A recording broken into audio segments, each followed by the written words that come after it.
Now I will explain to you the twofold parable. The guests are those whom I call with a special vocation, a freely given grace which I grant as an invitation to intimacy in my palace with myself, as an election to my court. The poor, the blind, the maimed and the deformed are those who have not received special calls and aids, and who by their own means alone have been unable to conserve and reach spiritual wealth and health, but rather, by natural imprudence, have increased their unhappiness. That is, they are the poor sinners, the weak souls, poor and deformed, who do not dare to present themselves at the door, but roam about the vicinity of the palace, waiting for an act of mercy to refresh them.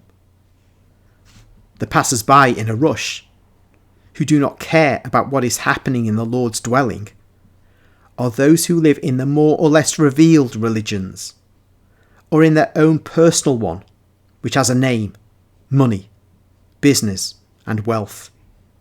They believe they have no need to know me. Now it often occurs that those called by me neglect my appeal, lose interest in it, and prefer to deal with human matters instead of devoting themselves to supernatural ones. Then I have the poor, the blind, the lame, and the deformed brought in. I dress them in the wedding robe, have them take a seat at my table, declare them to be my guests, and treat them as friends. And I also call those who are outside my church. I attract them insistently and courteously, and I even force them with sweet violence. In my kingdom there is a place for all, and my joy is to have many of you enter. But woe to those who, chosen by me through a vocation, neglect me, preferring to devote themselves to natural matters.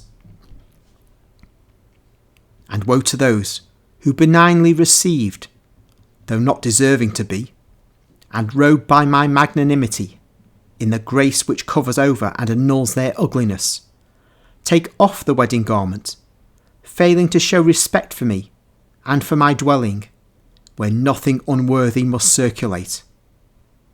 They will be expelled from the kingdom, because they have trampled upon God's gift.